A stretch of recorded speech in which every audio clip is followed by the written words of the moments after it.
我是相府庶女，国难当头，逃命的时候，我把手里的干粮分给了路边的乞丐。狄姐带着家人投靠了将军。后来乞丐起义夺权，我被封为皇后，母仪天下。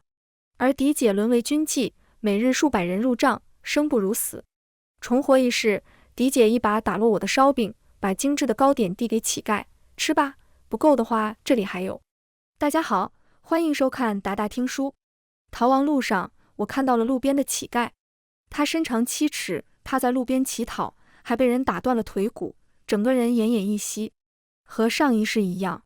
后来顺应民意，揭竿而起，做了一地诸侯，之后又横扫陆河，成为了国家新主。我跟着乞丐吃苦受累，还生下了孩儿，顺理成章做了皇后，母仪天下。我叫停了马车，没想到刚拿出烧饼，就被狄姐打落在地上。她抢在我前面，把精致的糕点递给乞丐，吃吧，不够吃的话这里还有。目光交汇的那一刻，我便知道狄姐也重生了。上一世，狄姐投靠了将军，虽然获得了短暂的安全，可那白袍将军是个禽兽，他当着所有士兵的面，把狄姐压在身下，狄姐所有的尊严和傲气碾碎在他的手下。之后，狄姐被充为军妓，每日数百人入帐，她被折磨得不成样子。倘若狄姐不从，那白袍小将就每日杀死一个相府的亲随，他以此为乐，狄姐生不如死。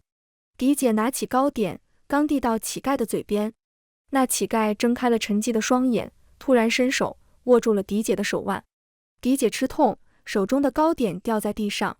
季软说话了，声音嘶哑：“救救我，求你！”真是和上辈子一样的话术，只不过此前这话是对我说的。上辈子我追随季软，几度生死，他把我抛下，带着将领逃命，甚至在逃命途中把我的孩儿踹下马车。这样的男人，狄姐想要，那我便不抢了。狄姐给了我掌家令牌，她换上了麻衣粗布，留在原地照顾乞丐。这一世，她要我护住相府一家老小。爹娘早被乱兵打死，如今只有几个丫头婆子，是相府世代的家仆。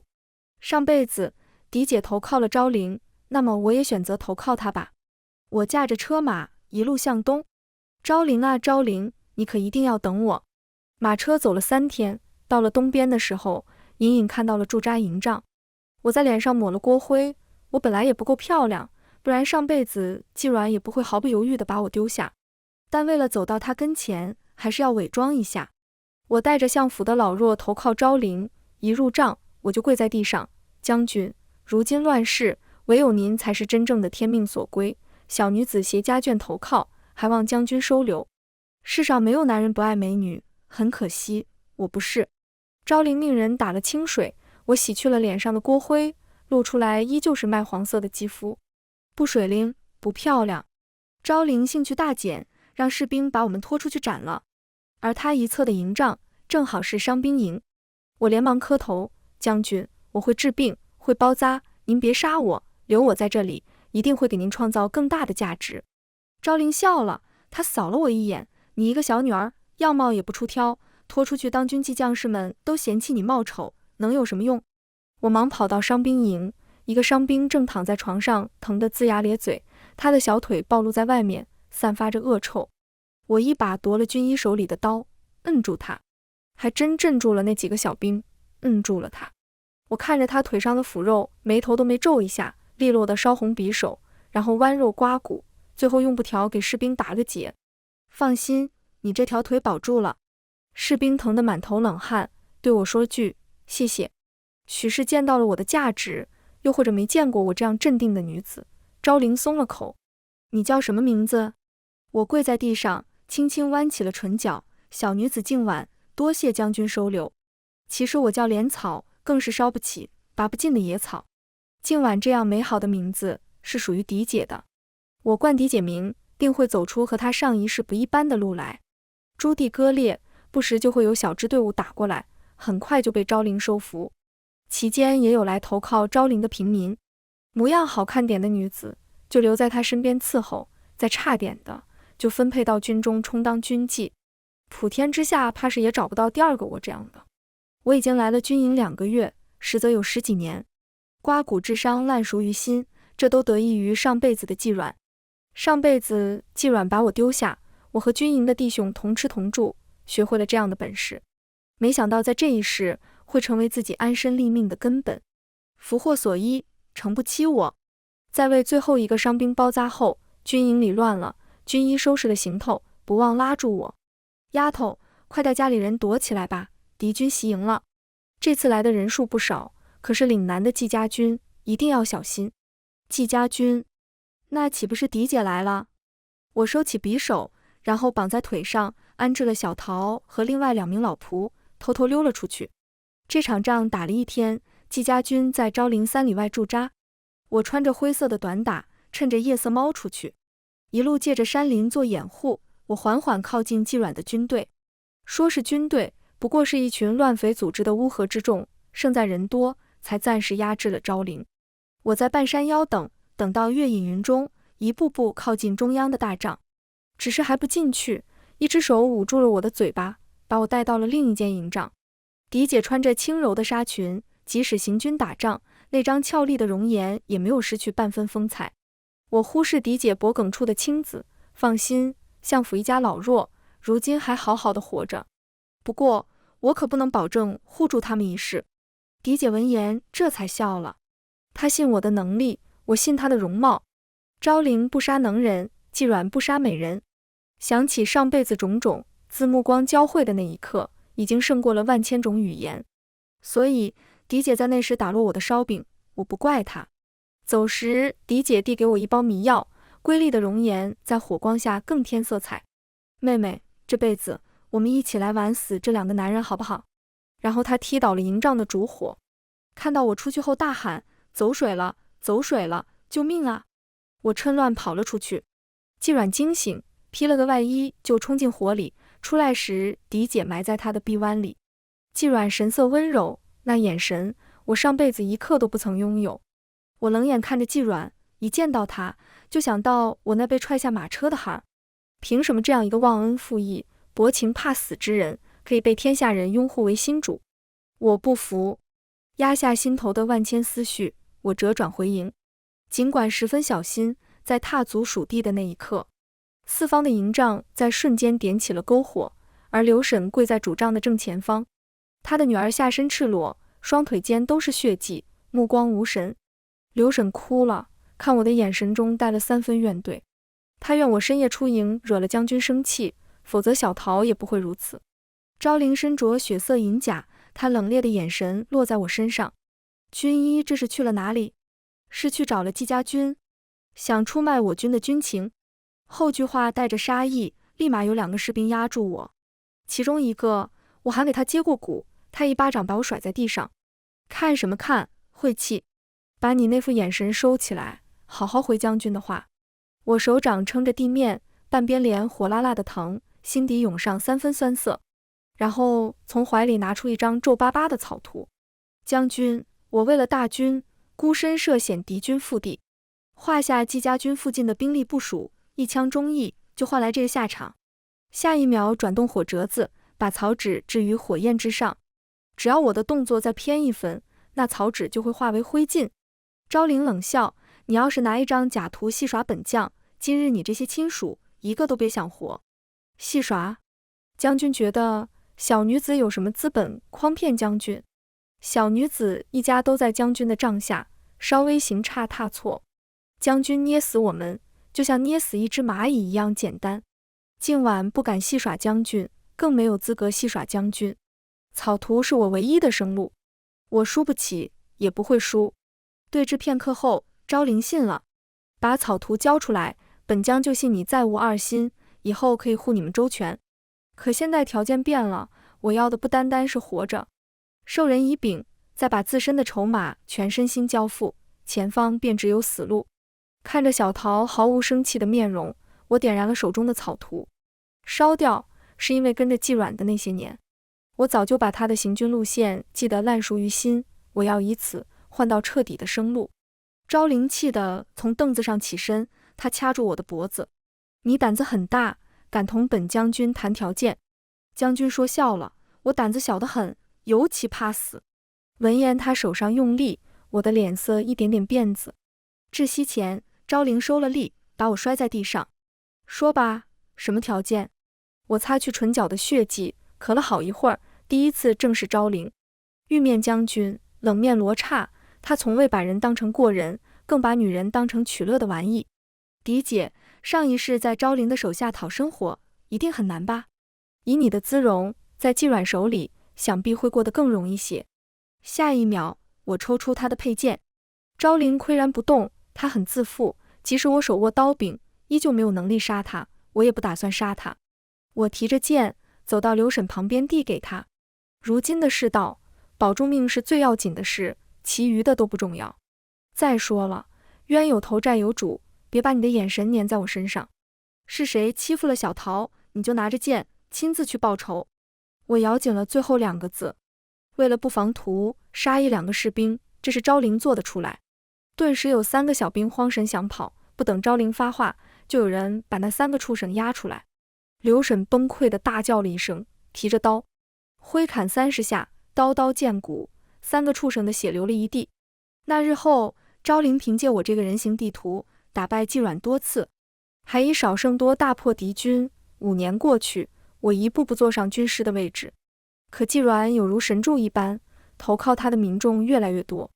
昭灵再不甘心，也只能退守20里，在乳县驻扎。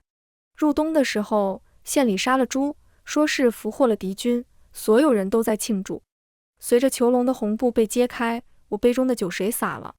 嫡姐被抓了。怎么可能？嫡姐之资胜过陈夫人数倍。重活一世，季软定然是捧在手里怕化了，像珍宝一般护住嫡姐，她不该出现在这里。宴席上，丝竹声乍起，嫡姐在笼中起舞。她眉眼中带着3分哀愁，恹恹地看了昭灵一眼，更显得美人多情。昭灵看呆了，直接扔了酒杯，一剑劈开笼子，把嫡姐揽入怀中。她轻捏嫡姐腰间的软肉，就要俯身下来。不少将领好奇地看过去，嫡姐伸出指腹，抵上昭灵的唇。将军，您在大庭广众之下这样，会叫人觉得您失了风度。季将军倒是对妾温柔的紧，他待所有人都是如此，怪不得振臂一呼，就有无数青年愿意归其麾下。昭灵不如季软，倒不如说这个天下的大事不站在昭灵这边。季软顺势而起，且为人慈软，至少表面上看是这样，因此他更得民心。而昭灵一身武艺，行事狠辣，还从不掩饰自己的野心。世人总是同情示弱的一方，爱笑里藏刀的面孔，喜欢把原本简单的事情复杂化。嫡姐在昭灵帐中越狱，季软一路势如破竹，破了3方守将，步步紧逼乳县。他在乳县20里外扎营，让手下送来一封信，要昭灵放嫡姐回去，不然他就攻城。他如今手下的兵是昭灵的3倍不止。昭灵没有胜算。军营里，我是为数不多的女子，昭灵让我劝嫡姐归降，和她一起对付季软。她想利用嫡姐强压季软一头，只是我还没说话，嫡姐率先开了口：我怀孕了。妹妹，你猜我腹中的孩子究竟是季软的，还是昭灵的？嫡姐眉眼间俱是笑意，轻抚着腹部。不管是谁的，他都是我的孩儿，更是我们的依仗。只要破了乳县，天下就会一统，季软就是这独一份的皇帝。明明胜利在即，他为嫡姐停下了步子。倘若上辈子这城中之人是我，怕是季软的铁蹄早已踏破乳县。人的一生不会轻飘飘地接过去，哪怕是重活一世，过去的种种依旧像一根钢针插在我的心窝里，不时就会发作，痛得我辗转难眠。只是不知嫡姐午夜梦回，是否会忍不住想要一刀了结了昭灵。上辈子的折磨如躯复骨，他那样傲气的性子也忍到了今天。10岁的时候，父亲算出江国气数已尽，彼时连年大旱，不仅没有减免赋税，反而比往年加多了3成。地方的捕快挨家挨户的搜粮抵税，饿死了不少百姓。更有人家依子而食，官道上随处可见孩童的断骨和牙齿。圣都的百姓以血代笔，联名上书，递到我爹的手上。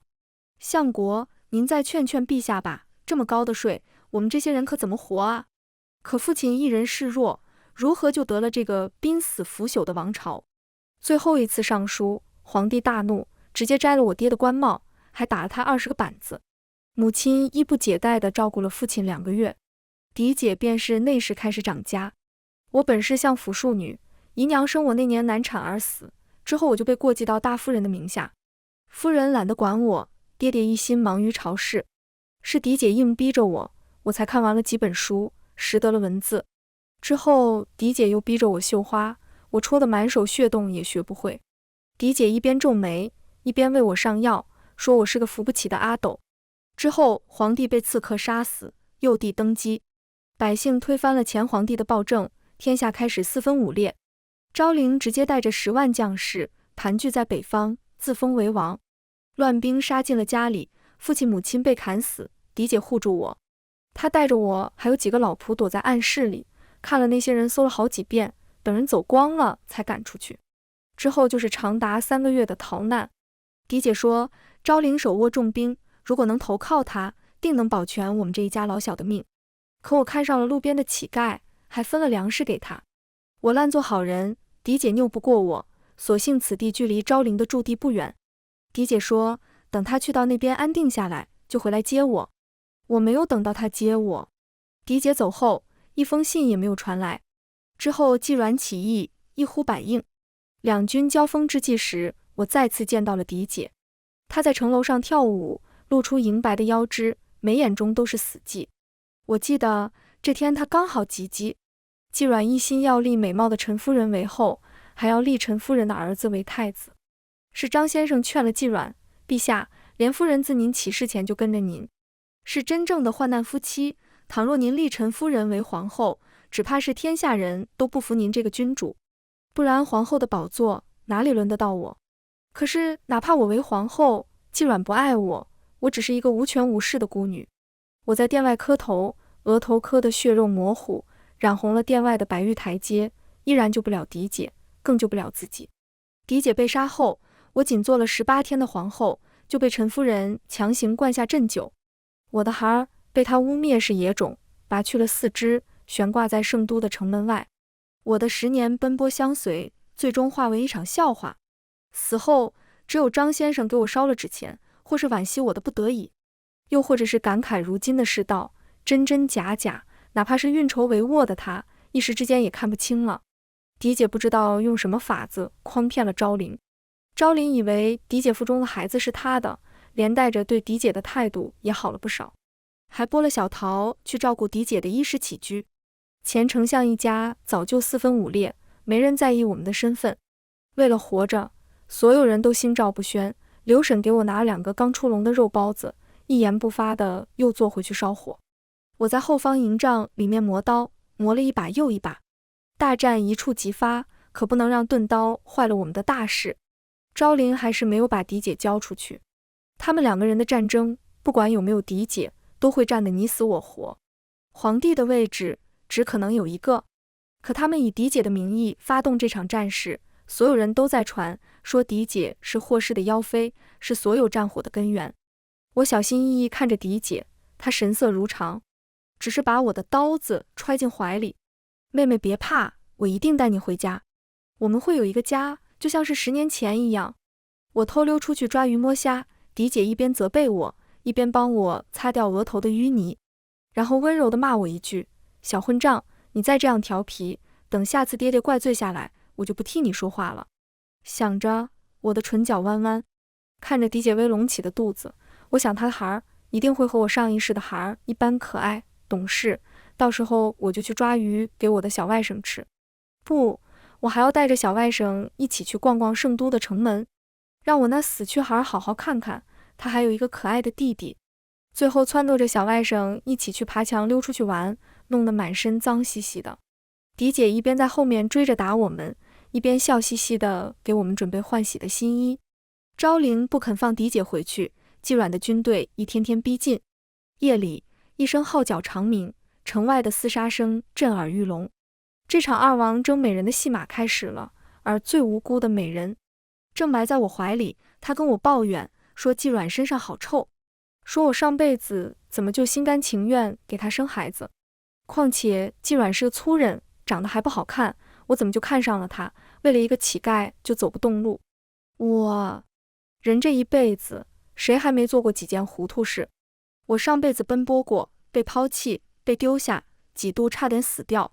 可尚且有喘息的机会，季软一点点强大，我总迷惑自己，还能看到一点生活的苗头。可狄姐时时刻刻都活在水深火热当中，如今她说自己的事，就像是说起话本子里的故事，几句话带过的嘲弄，是她上辈子逃不掉苦楚。两军实力悬殊，毫无疑问，昭陵败了。逃走时，昭陵看了眼狄姐，就把狄姐抱在怀里，打算带狄姐一起走。狄姐一口咬在她的脖颈处，伤口渗出血迹。昭陵愣了下：“莲娘，你不愿意跟我走吗？要是季软追过来，他不会放过你，更不会放过我们的孩子。”狄姐哭了，梨花带雨：“将军，你一个人走吧，莲娘不愿意当你的负累，倘若真的难逃一死，莲娘就一刀抹了脖子，将军改日一定要为莲娘报仇。”狄姐惯会玩弄人心，上辈子昭陵是大，自然瞧不起主动贴上去的狄姐。可英雄垂暮，难免对患难与共的美人情动。她看了眼狄姐，内心挣扎。我握紧手中的迷药，在二人神色缠绵之际，把迷药撒在昭陵面前。昭陵没有任何防备，就昏了过去。我把磨了又磨的刀递给狄姐：“避开心脏和要害，最好是大腿，肋下3寸，切记，一定不要让他死了。日后留着他，还有大用。”每日的百名士兵当众欢好，还让狄姐在城楼上诱敌。堂前似有风刮过，卷起上一世的种种仇怨。狄姐眼中含着泪，一刀刀落下。没一会儿，昭陵身下满身血色，这口恶气隔了整整一辈子又数年，才终于得到片刻的喘息。我用帕子擦去狄姐眉眼的血迹，接过刀，又在必要的地方补了几刀。我金尊玉贵的狄姐，在相府是个只知赏文弄画、品茗弹琴的贵女，上辈子就活该受她的糟践，活该受她的羞辱。凭什么？我和昭陵一起藏在营帐后的地窖里，狄姐和小桃一起为我们挪来了箱子遮挡。季软找来的时候，狄姐一刀划在脸上，浅浅的血珠顺着脸颊滑落。狄姐又哭了，泪水和血水混杂在一起，更显楚楚可怜。她弄乱了发丝，一见到季软就扑过去：“夫君，我等了好久好久，你总算来了。”我攥紧掌心，听着上方的柔情蜜语，强忍着不哭出声。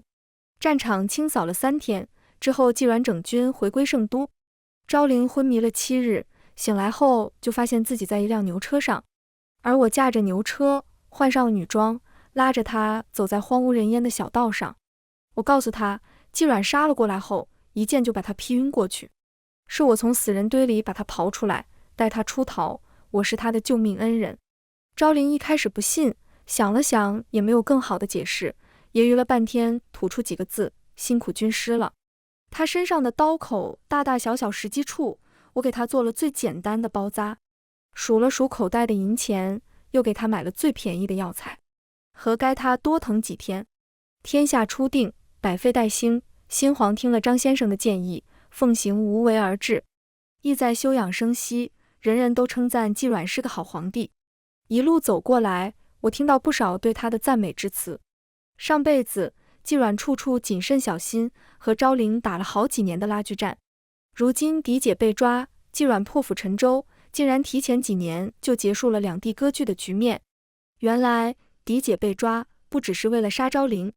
春雨如酥，我仰头看天上的细雨，细雨落入眼中，笑着笑着，两行泪同雨水一起滑落。季软改国号为莲，寓意长长久久的和狄姐一起坐拥万里江山。莲草啊莲草，你终究还是沾了狄姐的光。上辈子你就是地里的野草，风吹来，雨打过去，再随意的被人拔烧掉，哪里有冠名国号的机会？我看着在一旁捯饬柴火的昭陵，没好气的扔给他一烧饼。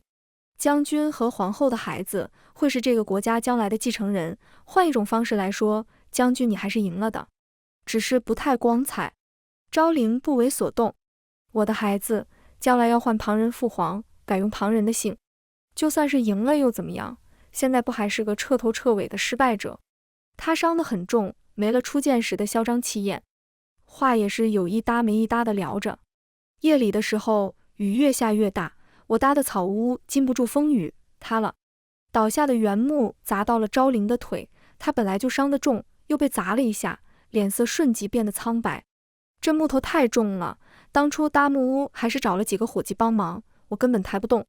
昭灵试图自己去抬，可他使不上力，原木抬起的瞬间又砸回去，伤口更深。想要你这双腿的话，就别乱动，好好待着。我呵斥他，下一秒冒雨出去。初春的雨冷得发寒，敲了好几家屋子，总算有人答应。等到我带人回到草屋，昭灵脸色苍白如雪，雨水打散他身下的血迹，没一会儿伤口又渗出血迹，又被打散，周而复始。可真是个能折腾的，要不是看他还有用，我一早就把他剥皮抽筋，也省得那么麻烦。我和帮忙的大叔一起把原木抬起来，放到一边，然后把昭灵抬到避雨的角落。被压得太久，他的腿已经血肉模糊，怕是要保不住喽。小娘子，你家相公没了腿，将来你们怎么生活啊？我不喜欢多话，可我没想到昭灵也没有反驳，还真是稀奇。大叔走后，我脱了外衫帮昭灵包扎伤口。他冷不丁地来了一句，军师的名字似乎叫静婉，然后拉住我的手，居高临下。等过了这次的祸事，本将东山再起，定会许军师一个名分。我怔怔地看着昭灵，刹那间，那些藏在心底的记忆被翻了出来。那时我刚和狄姐分离，吃力地背着季软，一步一晃，费力把她带进破庙里，暂时有了遮风挡雨的地方。庙里的供食和香油钱，就连佛像上的金漆，都被路过的灾民扣下顺走。我看得气愤，这些人怎么连菩萨的金漆都要抠掉？上天可是要怪罪的。季软笑得温柔，不会怪罪的，等以后日子好起来了，就会有信徒来为菩萨重塑金衣。神佛不会在意这些小事。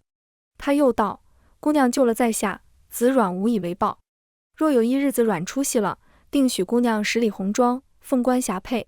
子软是他的表字，和他的名字一样好听，一点都不像绿林的草莽。我下意识摇头，不行，我要等狄姐来接我。狄姐说过很快就会来接我的。可我没等到狄姐，也没等到季软的凤冠霞帔，只有一封不情愿的册封诏书。男人落魄时的承诺是最不能信的。他此时甜言蜜语，不过是哄骗你，陪他吃苦。他现在选你，是因为他面前只有你，他没得选。我不想当任何人的备选，莲草也好，静婉也罢，只可独一无二，不能为人备选。将军心里只有莲夫人，何必说这些好听的话给我？我不会丢下你，日后你要是真想报恩的话，不如把命给我。我十分认真，他只当我说了玩笑话。狄姐被册封了，举国欢庆。这是季软成为新帝后的第一件喜事，虽然办得节俭，可热热闹闹。昭灵的腿伤好后，我们就回了圣都。看着百姓的日子一天一天变好，我打趣他，将军，你们当初聚集在北地，自封为王，是为了什么？世道几经辗转，权欲熏心，又有几个人守得住初心？他一开始只是看不惯老皇帝的专制，可之后他还是走了老路。戕害百姓的事情，他没少做一件。数着日子，我那小侄子也该出生了。近来圣都很热闹，不少百姓支起了摊位，开始做些小生意。大约是之前的风雨太大了，即便是圣都这样繁华的地界，街上还是有不少乞丐。乞丐在人群里传唱：软软娘子好，一入敌营完必归，得来稳坐夫人位，不知软软孩儿究竟是谁家？昭灵脸色一变，这童谣里唱的可不就是狄姐和季软以及昭灵的风流韵事？当街辱骂当朝皇后，奇怪的是还没有人阻止。有人想借机生事。已经过去了半年，昭灵的伤早就好全了，还天天在院子里练剑。天下已定，就算是他有东山再起的野心，也渐渐趋于平淡。只是他真的能看心爱的女子和自己的孩儿遭人诟病吗？我好歹当过他的军师。昭灵攥着茶杯皱眉，军师有没有办法入宫？我想见见莲娘，怕她一个人在皇宫遭遇不测。后宫历代都是吃人的地方，这些流言直冲皇后，怎么可能没事？我道，将军，您伤刚好，季软视您为眼中钉。您入宫无异于羊入虎口，只为了见莲夫人一面，不值得。他现在最该做的是韬光养晦，可是男人偏爱爱而不得之物。我帮他联系了之前被季阮收复的旧部，打点了一切后，昭陵要我帮他易容。今晚等到这次回来，我们就离开圣都，再也不回来了。如今百姓安居乐业，或许季阮是对的。谁要跟你离开？我一边翻白眼，一边为他贴上胡须。白天宫门大开的时候，和他一起扮成送菜的妇女入了宫。宫里的青石板铺就的路好长好远，上辈子我走了一生都没能走完，此时脚下的步子却踏着轻快。大约是前方有想见的人，有看得见的未来，更有我想要的人世烟火。狄姐走完了规划的半生，这最后一步，我要好好助她，可不能拖累了她，不然到时候她又该骂我了。皇后居住在交房殿，距离膳房有好长一段距离。昭陵搞来一套宫女的衣服让我换上，她则是穿了一身太监服，可她的气度一点都不像太监，只好压弯了腰。7分像就可以瞒过宫里人。宫内和城外一样，都是百废待兴，工匠修修补补了大半年，才有了王宫的样子。昭陵走一段路，就研究下手里的地图，生怕走错了方向。隔着遥遥数米，我看到身着正红色宫装的女子，她梳着柔婉的堕马髻，一脸温柔地看着怀中的孩儿。小桃莉在她的身侧，用蒲扇为她纳凉。一切似乎就如昨日，兜兜转转几经轮回，这一世所有的事情已经不一样了。季阮拿着个拨浪鼓，做事在后方吓唬狄姐。昭陵在一侧鼓节握得咯吱作响，她不甘心。不管是否真心，狄姐的言行已经牵动了她的思绪。我把偷藏的刀塞到她手里。将军武艺高强，不如杀了狗皇帝，到时候联合那些旧仆推翻季阮，再假意挟持皇后，要挟季阮那些老臣，这天下还不是信手拈来？话语间，狄姐在季阮的唇上啄了一下。昭陵红了眼，再没有身为一个将军的克制和理性。我继续在他身侧拱火，况且季阮好色多情，他日皇后色衰爱弛，谁又能护他周全？将军，只有你才能护住莲娘，把莲娘交付给他人，你真的放心吗？难道你千里迢迢回到圣都，进了宫，就只为了远远地看一眼莲娘？你往日那些旧臣受到季阮的压迫，他们可都等着你呢。只要今天不声不响地杀了季阮，宫中大乱，不正是你起事的好时机？他从高处坠落，本就是失意之人，经不起我这么激他，下一秒拿着刀一点一点朝季阮靠近。四面相对，季阮眼中满是震惊。季阮虽然行军多年，到底比不得昭陵少年将军，很快就败下阵来。他叫嚷着救驾，可四方庭院空无一人，只有狄姐笑得一脸温柔。昭陵一刀刺死了季阮，命陨当场。与此同时，我用匕首抵上昭陵的脖子。大胆贼人，胆敢刺杀陛下，你该当何罪？狄姐顿时吓得花容失色，跌坐在地。来人护驾，救命啊！张先生带着人冲了出来。昭陵想反抗，我的刀顿时用力划破他的皮肉。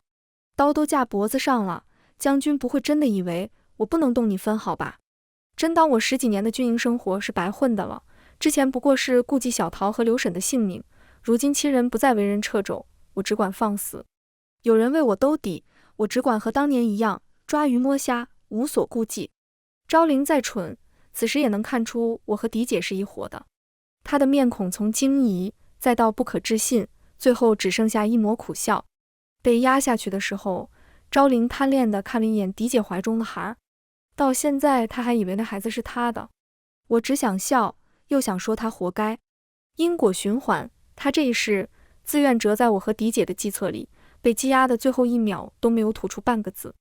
张先生率领亲卫跪在狄姐的面前，微臣救驾来迟，请皇后降罪。狄姐擦去眼角的泪渍，扶起了张先生。先生请起，日后本宫和孩儿还要仰仗先生。哪怕是陛下去了，但王朝有先生坐镇，本宫很放心。我用绢布擦去刀柄的血迹，发现张先生的眼神每每看向狄姐，都带着3分克制和隐忍。我突然笑了，原来如此。